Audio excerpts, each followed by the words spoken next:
Selamat siang, saya Meviola. Di sini saya akan membuka presentasi mata kuliah Ekonomi Manajerial. Saya tidak sendiri, tetapi saya ditemani oleh teman saya yang bernama Doni Andika. Kami akan membahas bab 10 tentang perilaku konsumen. Baiklah, materi pertama tentang pengertian perilaku konsumen yang akan dijelaskan oleh saya sendiri, Meviola.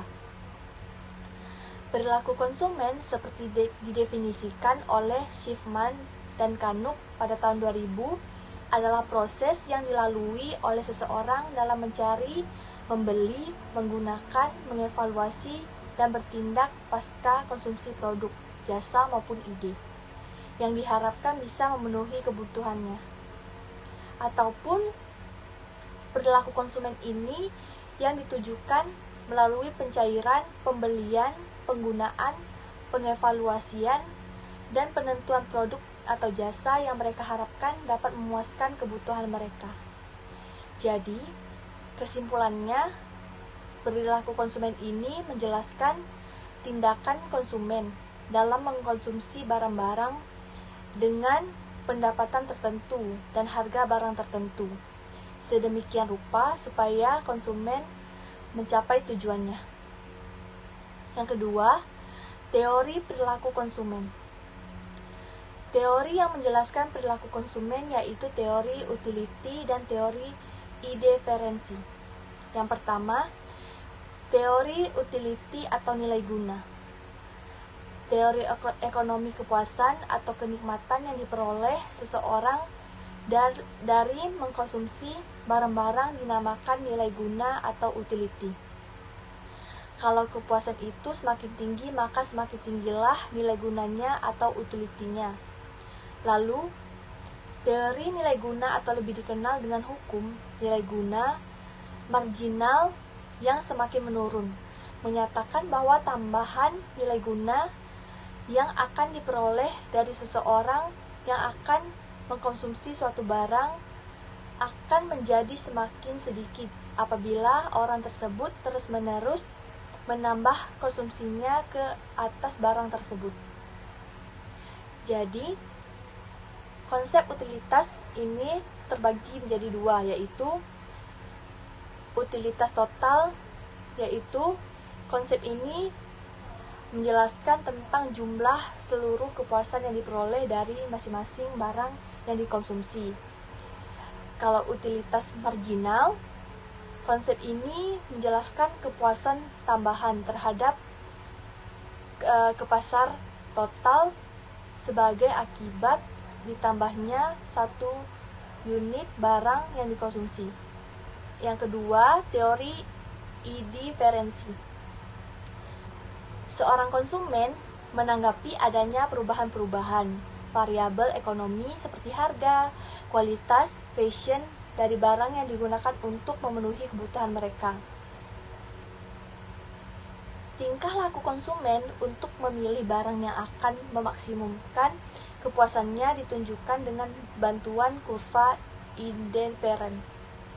Maksud dari kurva indiferen adalah kurva yang menggambarkan berbagai kombinasi barang yang diminta atau dibeli oleh konsumen dalam upaya untuk memenuhi kebutuhannya sesuai dengan pendapatan dan harga-harga yang berlaku.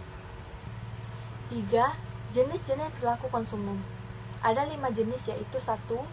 Konsumen yang loyal atau loyal customer. Konsumen yang melakukan proses transaksional terhadap produk atau jasa secara repetitif merupakan konsumen yang perlu dijaga dan dipertahankan. Konsumen yang loyal biasanya sudah merasa melekat dengan produk atau jasa yang mereka butuhkan. Lalu, pelayanan yang baik dan banyak alasan lainnya yang menjadikan mereka sebagai konsumen yang loyal. 2. Konsumen yang impulsif atau impulse shoppers. Konsumen yang impulsif merupakan konsumen yang suka melakukan pencarian produk atau jasa tanpa tujuan yang jelas dan pada akhirnya melakukan proses transaksional. Yang ketiga, konsumen yang suka tawar-menawar atau bargain hunters. Konsumen tipe ini hanya akan melakukan proses transaksional berdasarkan penawaran terendah yang diberikan. Tipe konsumen seperti ini sangat kecil kemungkinannya untuk dapat dijadikan calon konsumen yang loyal. Yang keempat, konsumen yang hanya melihat-lihat atau wandering consumer. Konsumen tipe ini hampir mirip dengan tipe konsumen yang impulsif. Tapi kemungkinan terjadinya proses transaksional sangatlah rendah karena konsumen tipe ini hanya suka melihat-lihat saja produk atau jasa yang ditawarkan. Menarik perhatian konsumen tipe ini harus melakukan interaksi untuk memperkenalkan produk atau jasa. Yang kelima, konsumen berdasarkan kebutuhan atau need-based consumer. Konsumen tipe ini pada umumnya hanya membeli sesuatu berdasarkan apa yang mereka butuhkan, namun masih bisa membangun minat beli mereka dengan melakukan interaksi. Jika produk atau jasa sesuai dengan apa yang mereka butuhkan, maka tentu saja proses transaksional dapat terjadi. Selanjutnya akan dijelaskan oleh Doni Andika. Baiklah, saya Doni Andika akan melanjutkan apa yang disampaikan oleh Melviola. Selanjutnya yaitu 4. Prinsip-prinsip dasar perilaku konsumen. 1. Kelangkaan dan terbatasnya pendapatan. Adanya kelangkaan dan terbatasnya pendapatan memaksa orang menentukan pilihan agar pengeluaran senantiasa berada di anggaran yang sudah ditetapkan. Meningkatkan konsumsi suatu barang atau jasa harus disertai dengan pengurangan konsumsi pada barang atau jasa yang lain.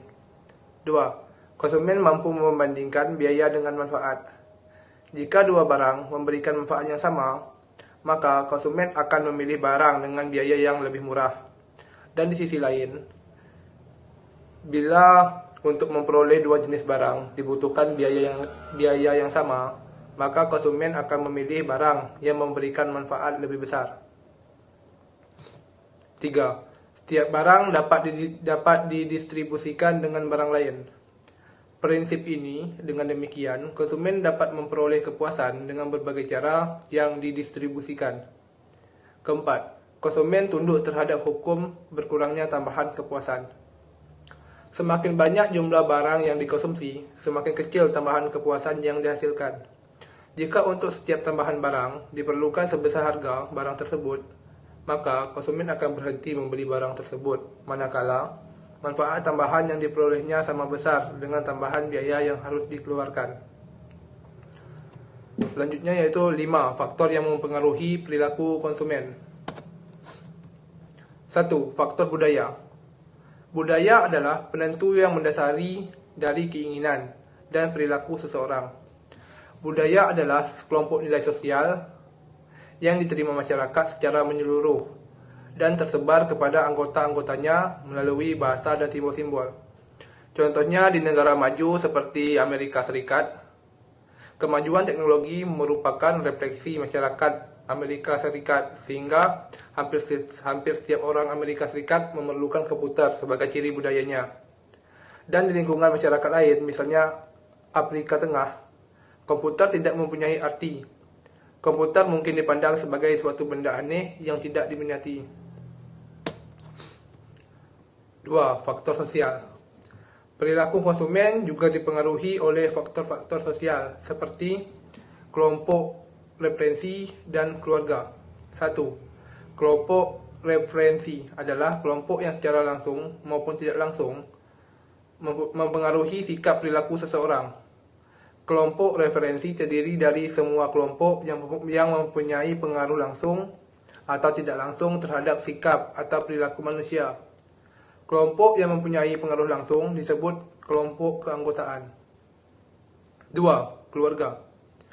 Anggota keluarga juga dapat memberikan pengaruh yang kuat terhadap perilaku pembeli. Ada dua macam keluarga dalam kehidupan pembeli, yaitu keluarga sebagai kehidupan orientasi yang terdiri dari orang tua dan keluarga sebagai sumber keturunan, yaitu pasangan suami istri dan anak-anaknya. 3. Faktor pribadi. Keputusan konsumen untuk memilih suatu produk di samping dipengaruhi oleh beberapa faktor tersebut di atas, juga dipengaruhi oleh ciri dan sifat-sifat pribadi seperti A. Pekerjaan. Pekerjaan seseorang berpengaruh pada kebutuhannya terhadap barang dan jasa. Pekerja kasar cenderung membeli barang yang lebih banyak seperti pakaian kerja. Sedangkan karyawan berdasi cenderung lebih banyak belanja pakaian, setelan, dan dasi. B. Gaya hidup. Pola kehidupan yang diungkapkan dengan aktivitas, minat, dan opini merupakan gaya hidup seseorang. Gaya hidup berpengaruh lebih kuat terhadap kebutuhan dan sikap dalam membeli suatu produk daripada tingkat sosial dan kepribadian. Oleh karena itu, gaya hidup merupakan penentu utama dalam proses konsumsi. 4. Faktor psikologis. Ketika seseorang membeli suatu produk, di dalam melakukan pemilihan, ia dipengaruhi oleh faktor-faktor psikologis yang meliputi motivasi, persepsi, pembelajaran, kepercayaan, serta sikap. A. Motivasi. Seseorang membeli suatu produk karena untuk memenuhi kebutuhan. Motivasi ialah alasan untuk berperilaku, sedangkan motif merupakan kerangka yang mencerminkan pengaruh dari dalam diri yang mendorong perilaku dan memberi arah tertentu kepada respon yang timbul. B. Persepsi.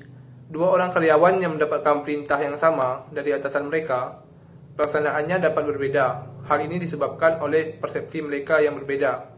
Persepsi adalah proses pemilihan, penyusunan, dan penafsiran informasi untuk mendapatkan arti. C. Pembelajaran. Menunjukkan perubahan dalam perilaku seseorang individu yang bersumber pada pengalaman.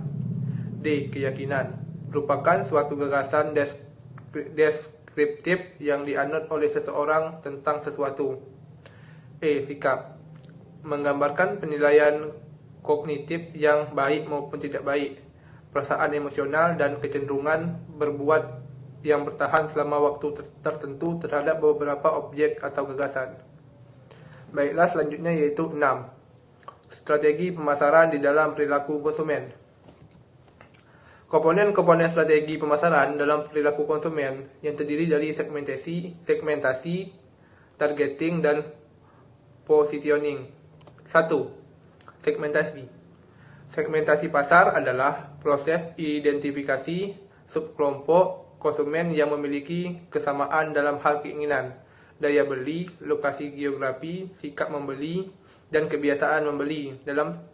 Dalam segmentasi pasar, ada 4 langkah yang harus diambil, yaitu A. Mengidentifikasi perangkat kebutuhan produk. B. Mengelompokkan konsumen yang memiliki kebutuhan yang serupa. C. Mendeskripsikan setiap kelompok.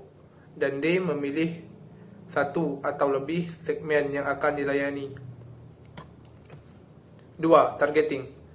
Targeting merupakan langkah untuk memilih satu atau lebih segmen yang dapat dilayani dengan baik, sehingga semua usaha pemasaran dapat difokuskan pada segmen ini untuk keuntungan yang menjanjikan. Perusahaan dapat melayani segmen sasaran dengan baik bila kiat-kiat yang dirancang sesuai dengan kemampuan perusahaan itu. 3. Positioning. Dalam usaha membuat positioning produk yang tepat, perusahaan atau pemasar tidak dapat mengabaikan perilaku konsumen, terutama konsumen sasarannya. Baiklah, sekian presentasi dari kelompok kami. Terlebih kurang kami mohon maaf. Wabillahi taufiq wal hidayah. Wassalamualaikum warahmatullahi wabarakatuh.